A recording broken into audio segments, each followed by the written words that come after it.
நான் டாக்டர் அர்ச்சனா.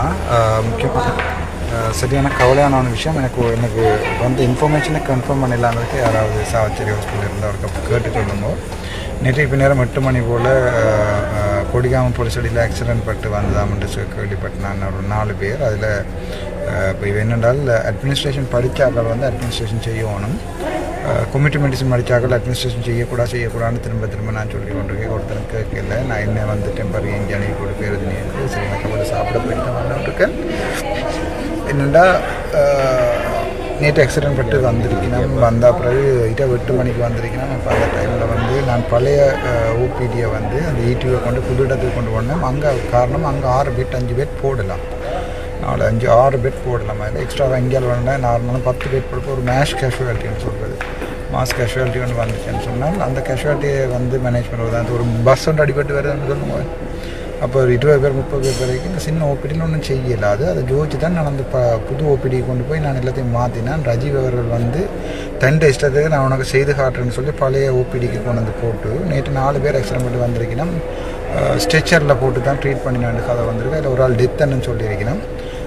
தேவைசெய்து அது சம்மந்தமான விஷயங்கள் யாருக்காவது தெரிஞ்சால் எனக்கு ஒரு இன்ஃபார்ம் பண்ணுவோம். இது வந்து ஒரு சீரியஸ் மெடிக்கல் நெக்லிகன்ஸ். அதாவது வந்து நான் ஒரு அட்மினிஸ்ட்ரேட்டிவ் அதாவது சொல்கிறேன் லேட்டன்ட் ஃபெயிலியர்னு சொல்லி ஆக்டிவ் ஃபெயிலியர் லேட்டன்ட் ஃபெயிலியர்ன்ற 2 குவாலிட்டி ஃபெயிலியர்ஸ் இருக்குது. அது தெரியாது ரஜீவுக்கு நான் சொன்ன அவன் சொல்லுவோம். ஆக்டிவ் ஃபெயிலியர்ன்றது அந்த டைமில் அதாவது கனியூல் அடிக்கிற நேரத்தில் இடக்கை இருக்குது, வலக்கை அடிச்சு விடுறது, அல்லது வந்து வெயினுக்கு அடிக்கிற நேரத்தில் ஆற்றுக்கு அடிச்சு விடுறது வந்து ஆக்டிவ் ஃபெயிலியர். லேட்டன்ட் ஃபெயிலியர்ன்ற ஒரு டிரெக்டர் போடுற பிள்ளையால் வந்து ஒரு உயிர் சாகுது. இப்போ டிரெக்டர் வந்து அங்கே இருக்கிற ஓபிடியன் ஈடிஓ வந்து இங்கே நான் மாற்றேக்கில்லை, அதை அப்படியே விட்டுட்டு ரன் பண்ணிக்கோம். நான் ஜென்ரேட்டர் இல்லைன்றவே ஜென்ரேட்டர் வந்துட்டு அப்போ திருப்பி அந்த ஓபிடி இங்கே மாற்றணும் தேவை. ரஜீவுக்கு எனக்கு விளங்கலை. இன்னும் பழி வாங்குறேன்னு பொதுமக்களை பழி வாங்கி பணியாமல் ஒரு உயிர் ஒன்று போயிருக்குன்னு நான் கேள்விப்படுறேன். சரியான கவலையாக கிடக்கு. அவர் வந்து அங்கே இருக்கிற ஓபிடி ஈடியூவை வந்து மொக்கத்தினமாக திருப்பி அதுக்கு அதை சொல்கிறேனே. டாக்டர் சமன் பிபி சமன் பாத்திரனா வந்து ஒரு கம்யூனிட்டி மெடிசின், டாக்டர் கேதீஸ்வரன் ஒரு கம்யூனிட்டி மெடிசின் பாஸ் அவுட். அதாவது சமூக சுகாதாரத்தை அட்மினிஸ்ட்ரேஷன் தெரியாது அவைக்கு. அது மாதிரி அவைக்கு வந்து அட்மினிஸ்ட்ரேஷன் கொடுக்கலான்னு சொல்லி 2021 மினிட்ஸும் அமெண்ட் பண்ணப்பட்டாச்சு. கெசட்டும் இருக்குது. நான் அதை கொண்டு நீதிமன்றத்தையும் அடைய கொடுத்தேன். நான் அது மாதிரி இவர் டாக்டர் ரஜீவ் வந்து ஒரு சமூக சுகாதாரத்துறை அதை நுழம்பு பிடிக்கிறேன்னு சொல்லிடணும். அது சம்பந்தமான அதை படித்தால் அந்த வேலையில் பார்க்கணும். அந்த ஹெல்த் எஜுகேஷன் அந்த வேலையில் பார்க்கணும். மொழியை அட்மினிஸ்ட்ரேஷன் செய்ய வரக்கூடாது, ஹாஸ்பிட்டல் அட்மினிஸ்ட்ரேஷன் செய்ய வரக்கூடாது. அந்த 3 பேருமே நான் யாழ்ப்பாணம் அழிய போகணும்னு நினைக்கிறேன். யாழ்ப்பாணத்தில் மாகாண சபையில் இருக்கிற எல்லா ஹாஸ்பிட்டலுக்கும் வந்து இது ஒரு பெரிய பிரச்சனைன்னு சொன்னால் அட்மினிஸ்ட்ரேஷன் படித்த ஒருத்தருமே இல்லை. உதாரணத்துக்கு வந்து திவாரணா இருக்கிற அவர் கோயம்பேட்டோடு இருக்கிற நல்லா ரன் பண்ணுறார். ஆனால் இவன் வந்து PDHS provincial director health services, RDHS regional director health services, அதுக்கப்புறம் இந்த சாவச்சேரி வைத்தியசாலை covering up not acting covering up அது தெரியாது போய் படிக்கிட்டு இருக்கோம். கவரிங் அப் டியூட்டியை செய்து கொண்டிருக்கிற டாக்டர் ராஜீவ் இவர் வந்து ஒரு கம்யூனிட்டி மெடிசன் பாஸ் அவுட். திடீர்னு அங்கேருந்து இங்கே மாற்றினா இப்போ ஒரு மேஷ் கேஷுவாலிட்டி வந்து அந்த சின்ன ஏரியாக்களையும் நான் பார்க்குறது. அங்கன்னு சொன்னால் நிலத்தில் போட்டாவது அதாவது இப்போ ட்ரையேஜ்ன்னு சொல்கிறது. தயவு செய்து புண்ணியம் கிடைக்கும். யாராவது படித்தாக்கள் சொல்லுங்க அவைகிட்ட. ஒரு மேஷ் கேஷுவாலிட்டி ஒன்று வந்து 20 பேர் ஒரு பஸ் ஒன்று அடிபட்டு வந்தால், ஒரு கார் ஒன்று ட்ரெயினுக்கு அம்பிட்டு வந்தால், ஒரு 15-20 பேர் வந்துச்சு நம்ம சொன்னால் பஸ் ஒன்று அம்பிட்டு வந்தால், ஒரு டிப்பரும் ஒரு பஸ்ஸும் அடிபட்டு வந்தால் இந்த சின்ன ஓபிடியில் ஒன்றும் செய்யல. அதெல்லாம் ரிஸ்க் அசஸ் பண்ணி போட்டு தான் நான் உடனே அங்கே மாற்றினான் பழைய ஓபிடிக்கு. இந்த சின்ன ஓபிடியில் வந்து ஓபிடியும் அதில் ஈடியூவும் அதில் பார்க்குறதுக்கு இடம் இல்லை, சனம் இருக்கிறதுக்கு இடம் இல்லை. அதில் வந்து சும்மா ஏதாவது சின்ன ஒரு பீடியாட்ரிக் கிளினிக் மட்டும் தான் நடத்தலாம். ஒரு டென்டலை கீழே கொண்டு வர வலிக்கிட்டான். தயவு செய்து புண்ணியம் கிடைக்கும் அவர்கிட்ட சொல்லுங்க. நேற்று ஒரு அநியாயமான ஒரு உயிரிழப்பு உண்டு. இவங்காலே மாற்றினபடியா நேற்று ஒரு இவ செய்கிற இந்த கூத்துலால் இதுக்கு மேலே எனக்கு சொல்ல தெரியலை. என்னால் இதுக்கு எவ்வளோ தான் செய்யலாம். ஒருத்தன் உயிரை கொடுக்கலாம், ஒருத்தன் வேலையை கொடுக்கலாம், பேரதனைக்கும் அங்கே இங்கேயும் அலைய விட்டுருக்கணும். இதுக்கு மேலேயும் எனக்கு தெரியலை. இப்போ மாற்றினதால அநியாயமாக ஒரு டெத் உண்டு. இது வந்து இன்கொயரி பண்ணணும். இது ஏன் மாற்றினது, என்னத்துக்கு மாற்றினான்னு சொல்லி ரஜீவ்ட வந்து எக்ஸ்ப்ளனேஷன் கேட்டு கோர்ட்ஸில் வழக்கு போடுவோம்.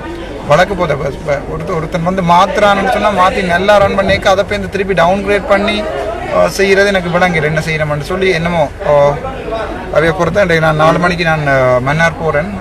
மன்னார் போய் நான் உங்களுக்கு அப்டேட் பண்ணுறேன் என்ன செய்கிறேன்ட்டு.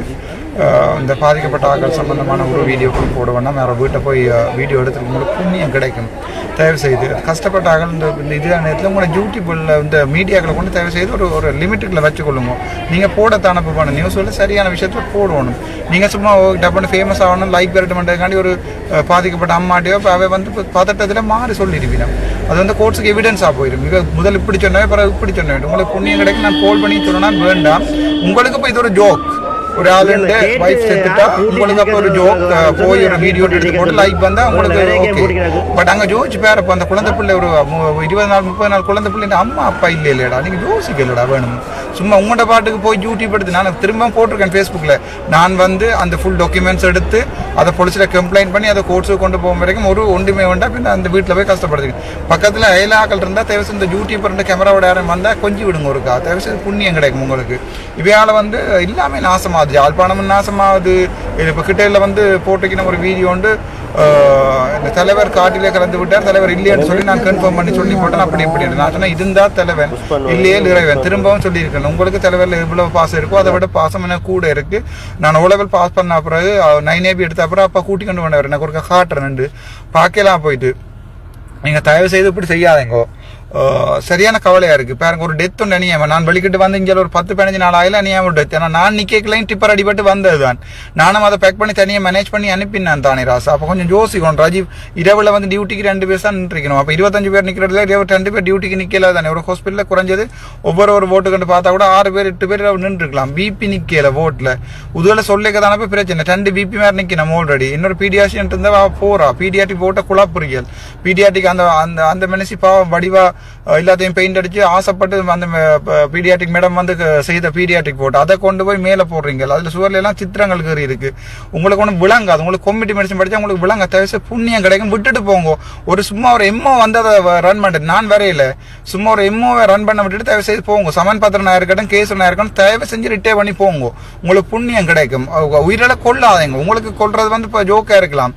பட் மெட்டாக்களுக்கு வந்து அம்மா தம்பி அக்கா இல்ல ஜோசிங்கடா கொஞ்சம் தயவு செய்து புண்ணியம் கிடைக்கும். அந்த அந்த இன்ஃபர்மேஷன் உண்மையா போய்யான்னு தயவு செய்து எனக்கு கேட்டு சொல்லுங்க. வணக்கம். இது சம்பந்தமான ஃபுல் தெளிவான விளக்கத்தை சொல்றதுக்கு எனக்கு உடனடியாக லைவ் வர வேண்டிய தேவை இருக்குது. என்னென்றால் சரியான கவலையா இருக்கு. நான் சொன்ன உடனே எனக்கு வீடியோ அனுப்பிட்டேன் என்ன நடந்தேன்னு சொல்லி உள்ளுக்குள்ள இருந்து எடுத்துருக்கேன் பாருங்க. அதில் பேஷண்ட்ஸ் எல்லாத்தையுமே ட்ரீட் பண்ணிக்கொண்டிருக்கிற ஸ்ட்ரெச்சரில் வச்சு. என்னடா பெட் இல்லை அதால ஸ்ட்ரெச்சரில் வச்சு தான் ட்ரீட் பண்ணி கொண்டிருக்கேன். கனிவலா போட்டு நார்மல் சைலன் போட்டு ஒரு பிள்ளை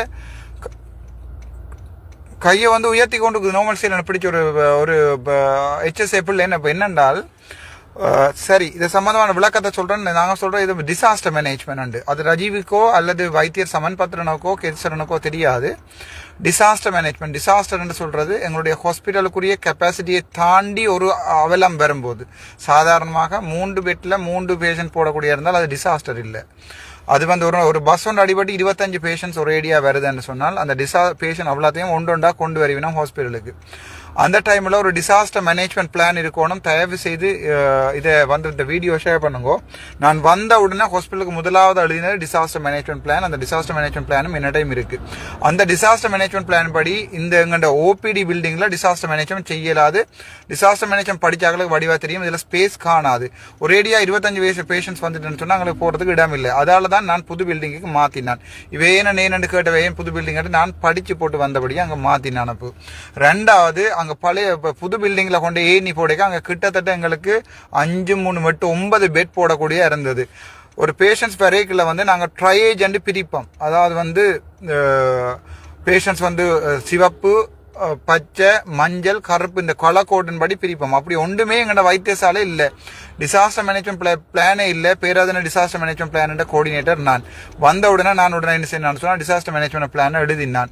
அது எழுதினபடி அப்படியே இருக்கத்தக்கனே என்ன வாங்கிருந்து அனுப்பிட்டோம். அந்த டிசாஸ்டர் மேனேஜ்மெண்ட்ல ஒரு பஸ்ல இருந்து ஆக்கள் வந்துச்சுன்னா 20 பேரையும் ஒரு இடத்துல போட்டு கிடத்தி போட்டு அதில் ஒரு டாக்டர் ஒரு கன்சல்டன்ட் வளமையா வந்து அந்த லீடர் சொல்லுவாங்க டிசாஸ்டர் மேனேஜ்மெண்ட் லீடர். உடனே எங்கள்கிட்ட டிசாஸ்டர் மேனேஜ்மெண்ட் இன்ஃபார்ம் பண்றதுக்கு ஒரு ஹோன் இருக்கணும். அப்போ அந்த ஹோன் அடிப்பினோம். அந்த ஹோன் கூட இல்லை ஆதார வைத்தியசாலை அந்த ஹோன் அடிப்பினோம். அப்போ எல்லா போட்ல இருந்து சகல பேரும் ஓடிடணும். இதுக்கு தாங்க ட்ரில் செய்து பழக வேணும். அதாவது இப்படி ஒன்று வந்தா என்ன நடக்கும்னு சொல்லி ஸ்டாஃபை ட்ரெயின் பண்ணி ஒரு டம்மியா ஆக்களை வெளிக்கெடுத்து இப்படி ட்ரில் 6 மாதத்துக்கு ஒருக்கா செய்யணும். டிசாஸ்டர் மேனேஜ்மெண்ட் பிளான் இல்லை. டிசாஸ்டர் மேனேஜ்மெண்ட் ட்ரில் செய்யப்படையில இது வரைக்கும் சாவச்சேரி வைத்தியசாலையில் இனி எழுதி கொண்டே ஓடிக்கொண்டே பழைய டேட் போட்டு வைக்கணும் தெரியாது. இது வரைக்கும் ஒரு ட்ரில் செய்யப்படையில. இப்படி ஒரு மாஸ் கேஷுவாலிட்டி ஒன்று வந்துச்சு சொன்னால், ஒரு ட்ரெயின் ஒன்று பிறண்டுச்சு சொன்னால் பக்கத்தில் உள்ள வைத்தியசாலை தான் ஃபர்ஸ்ட்டாக கொண்டு இருக்கணும். சாவச்சேரியிலேருந்து எடுத்துக்கொண்டு ஓட மாட்டேன் ஜாழ்ப்பாணத்துக்கு எல்லாரும் சாவச்சேரிக்கு வந்து அங்கே ட்ரையேஜ் செய்து அங்கே உயிரான அங்கே ஒரு தியேட்டர் இருக்கணும் கட்டாயம். இதுக்காண்டி தான் 5ஆம் தேதி 7ஆம் மாதம் தியேட்டரை ஸ்டார்ட் பண்ணினான். நான் தியேட்டர் இருக்கணும் கஷ்டம். உடனே அவசரமாக செய்ய வேண்டிய பேஷண்ட் அது டெத் பேஷண்ட் அது டெத்தை வேறையாக பிரிப்பினா மோச்சரைக்கு கொண்டு போயிடும். டெத் அண்ட் பிளாக் கலர் போட்டு துணியால் மூடி சரி யூடியூப்ல அடிச்சு பாருங்க, அதெல்லாம் இருக்கு வடிவா. அதற்கு பிறகு வெரி ஏர்ஜென்ட் ரெட் கலர் பேஷண்ட்டுக்கு கையில் டெக்கை கட்டுவோம். அதை விபி மேர் கன்சல்ட் மேலே ஓடி போய் பார்த்து அதை அந்த பேஷண்ட்டுக்கு என்னென்ன செய்யணும், ரிசசிடேஷன் செய்யணுமா அல்லது நார்மல் சீரியனை போடணுமா அது சொல்கிற அதை பார்ப்பேன். 2வது வந்து ஓகே கொஞ்சம் அளவானது சின்ன சின்ன காயங்கள் தான், பட் அடுத்ததாக பார்க்க வேணுமன்றது ஜெலோ கலர். அதுக்கு பிறகு ஓகே ஓட்டில் அனுப்பி பார்க்கலாமன்றது கிரீன் கலர். பிரச்சனை இல்லாத ஆக்களை அப்படியே சைட்டில் வச்சிருக்கு. அந்த ட்ரையேட் செய்யறதுக்குரிய ட்ரையேட் ஸ்பேஸ் கூட அந்த பழைய பில்டிங்கில் இல்லை. இதெல்லாம் தெரிஞ்சுதான் நான் புது பில்டிங் கொண்டே போட்டேன். நீங்கள் கடைசியா எல்லாத்தையும் நாசமா இருக்கிறீங்க. ஒரு வைத்தியசாலையே அதிகாரம் உங்களுக்கு கதிர வேணுமென்றதுக்காண்டி என்னென்ன விதமா உங்களால மாத்தலுமோ ஒரு கொலையல் செய்யலுமோ அந்தந்த விதமா நீங்க செய்து கொண்டிருக்கிறீங்க. எனக்கு சரியான கவலை என்னன்னு சொன்னால் இந்த டெத் வந்திருக்கிறக்கூடிய நடவடிக்கை கட்டாயம் எடுக்கணும். இதுக்குரிய முக்கியமான பிழை ரஜீவன் தான், டாக்டர் ராஜீவ் தான். அவர் தான் நான் மாத்தி வச்சிருந்தேன். நான் இதை நீதிபதி அவர்கள் பார்த்தால் கூட எனக்கு சந்தோஷம். நான் ஏற்கனவே இங்கே இடம் காணாண்டு தான் அந்த புது பில்டிங்ல கொண்டே போட்டிருந்தேன் நான் ஐயா. அதற்கு பிறகு அங்க ஜென்ரேட்டர் இல்லை என்று சொல்லி புது ஜென்ரேட்டரும் வந்துட்டுது. இப்ப என்ன கோபத்துக்கு இருக்கிற கோபத்துக்காண்டி செய்ததை நான் திருப்பி காட்டுறேன்னு சொல்லி பல இடத்துக்கு கொண்டு வந்து அங்க அந்த வீடியோ பாருங்க. உங்களுக்கு புண்ணியம் கிடக்கும். என்ன ஜெயில போட்டாலும் பரவாயில்லை, உங்களுக்கு கும்பிட்டு கேட்கிறேன். அந்த வீடியோ பாருங்க. அதுல ஒரு டெத் ஒன்று நேற்று இன்னொரு பேஷண்ட் ஐசியூல இரவுல நிக்க வேண்டிய டாக்டர்ஸ் மேல எத்தனை பேர் 25 பேர் ஹாஸ்பிட்டல் நிக்கணும். அப்ப முதல் நாள் இரவு 6 பேர் போனா அண்டா இரவுல 6 பேராக இருக்கும். டே டியூட்டி செய்து 6 பேராக இருக்கணும். அந்த 2-3 டாக்டர்ஸ் தான் இதை பார்த்து கொண்டிருக்கணும். ஒன் கோல் 2 பிபி மாதிரி இருக்கணும். சர்ஜன் இல்லை எங்கள்ட ஹாஸ்பிட்டல்ல. நான் இதை என்ன சொல்றேன்னு எனக்கு தெரியல. நீங்கள் தான் இதுக்கு பதில் சொல்லணும். தயவு செய்து இந்த பழைய பில்டிங் கொண்டு போக சொல்லி சொல்லுங்க, உங்களுக்கு புண்ணியம் கிடைக்கும். நான் வரையில சாவச்சேரி வைத்தியசாலைக்கு. எனக்கு சாவச்சேரி வைத்தியசாலை வேண்டாம். யாராவது ஒரு மெடிக்கல் ஆஃபீஸரை கொண்டு வந்து அதை போட்டாவது அதை செய்யுங்க, புண்ணியம் கிடைக்கும். உங்களுக்கு கெஞ்சி கேட்கிறேன்.